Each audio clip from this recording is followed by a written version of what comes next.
Hi, I'm Eduardo. I did my presentation on anger management.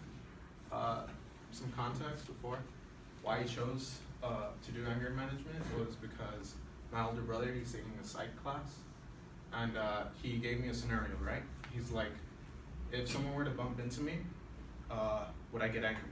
And I said, yes, I would get angry. He's like, who wouldn't, right? But then he brought up, what if that person was visually impaired? And I'd be like, no, because probably he didn't know that I was there. So then he's all like, would you be apologetic towards that person? And I said, yes. And he's like, how could you change from being angry to apologetic in just that instant, right? So and that's what caught my attention. So you can't be angry if it's not their fault, right? So my main points would be, how can we invoke anger and amend it, and the differences between how anger is expressed between men and women, and also how anger can help construct relationships and or bonds. Okay, how can we invoke and amend anger? Okay, like just one of the simplest ways would be to talk about it. Like if you talk about what's making you angry,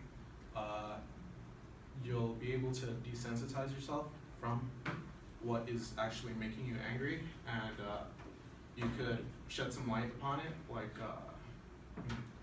like if it's just one little tiny thing that's making you angry, you could see that it's just that one little thing, and you could see how insignificant it is, and it shouldn't have the right to get you angry, right? And then once you know it, like what's making you angry, you could start to change it by how I just said right now, by desensitizing it and making yourself see that it's not as important as you make it up to be. And the differences on how anger is expressed between men and women. Most of the time, men have a violent way of showing their anger, well, some men. And others, they just contain it to themselves and they just bottle it all up, right? And there was an article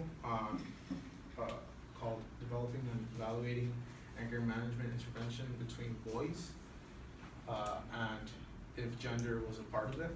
And it said that the boys inside the investigation was, the intervention was that they like told the researchers that they felt that they couldn't really talk about it because of these social and gender norms, allowing them not to fully communicate what they have to say, because men are supposed to be strong and like they don't get hurt easily. They're supposed to be tough and rugged. So they don't really get the chance to say what they feel, and they don't get to be vulnerable, you know? And this is what guys that hold in their anger could be like, and if they just want to like explode.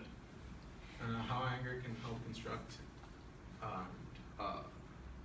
form bonds is that, okay, with all these protests that have been going on with either how Ashley said with the feminist march and President Trump, and well, any form of protest, being angry with another person, like if you really think about it, both of you guys have the same anger towards that one thing, and then you are both standing up to it, in which that forms a bond right there. And also, like, for an example, if, like, when you're a kid, right, and you see another person egging a house, and they're like, hey, you want to egg this house with me? Like that, and you're like, sure, yeah. Because, like, say that that's a neighbor that that always tells you, get off my lawn or something, right? And you both throw eggs at his house, right? Then through that anger that the neighbor has inserted into you, or has shown to you, then both of you form a bond in that tossing eggs to his house.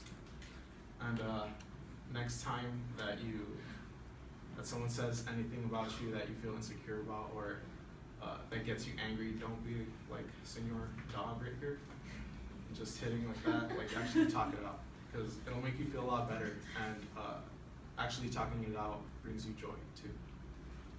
And that is the end of my presentation.